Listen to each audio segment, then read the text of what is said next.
voy shuni maxfiy joy bo'lmasa bo'ldi bor-ku. Bitta like bosib qo'ying, mana eshularni qalinligini qarang. Bunker ekan. Tasavvur qiling, yerni 10 metr chuqurligida shunaqa baquvvat jon saqlash uchun qilingan inshoot bor ekan. Mana bu stoykalarni, devorlarni qalinligini qarang. Bitta like bosib qo'ying-da. Siz sotmoqchi bo'lgan yoki arendaga olmoqchi bo'lgan gastitsani tagida ekan. 4 metr ekan bu basseyn chuqurligi. Tasavvur qiling, daryo boshi 2 metr. Bot har yil yozda ishlaydi. O'rtacha 40-50 million atrofida sof foyda olishar ekan. Marina Pool degan basseyn bor-ku. Aynan shu gastinsada sizniki bo'lar ekan. Katta zdaniyasi, barli joylari ham bor ekan. Archalar, daraxtlarni ko'pligini qarang. Gap yo'q. Umumiy gastinsa hududi 60 sotiqdan iborat ekan. Sal uyatsizroq qilishibdi-yu, hammom ko'rinib turar ekan. Menimcha parda-marda yopib qo'yilsa kerak-ku. Lekin gastinsani qarang, ichini remonti ham deshovka gastinsa bo'lmasa ekan, agar bu yerda olib ochsangiz. Umumiy 5 etaj, tepa etajlar taxminan 2 yoki 3 etaji mana shunaqa bitganroq, past etajlarni yana ozgina ishlar bor ekan, to'liq bitmagan.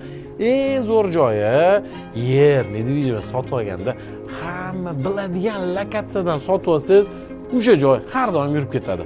Lokatsiyani qarang. Bu faqat Toshkent emas, butun respublika biladigan lokatsiya. Sobrahimov mosti bor-ku.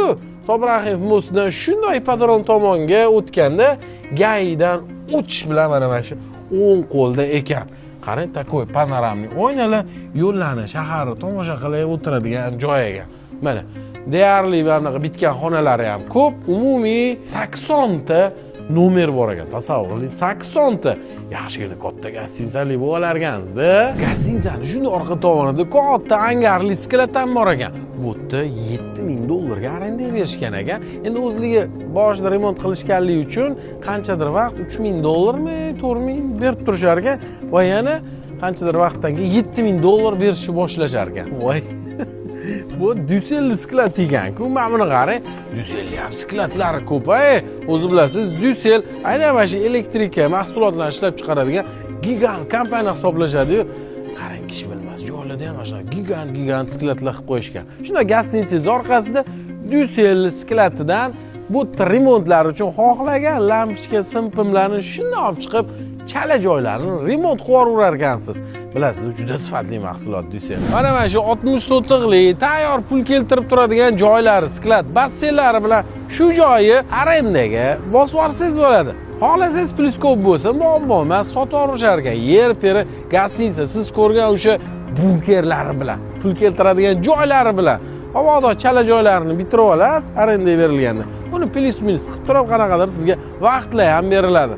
Nesh pulga shu gastinsani 80 ta nomeri bilan, orqada angar, basseynlari bilan sotib olgan bo'lardingiz. Uning ustiga butun O'zbekiston biladigan lokatsiya. Shunda Sobrahimov mostidan ozgina o'tgandan keyin mana o'ng qo'lda yo'lda mana suvni bo'yida o'q zavod bor-ku.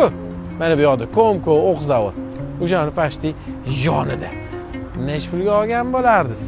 Обязательно yozib keting-da. Puli ko'p yaqinlaringiz bor-ku, gastinsa sotib olsa, gastinsasiga kirib turgingiz keladi-yu, puli ko'plarga.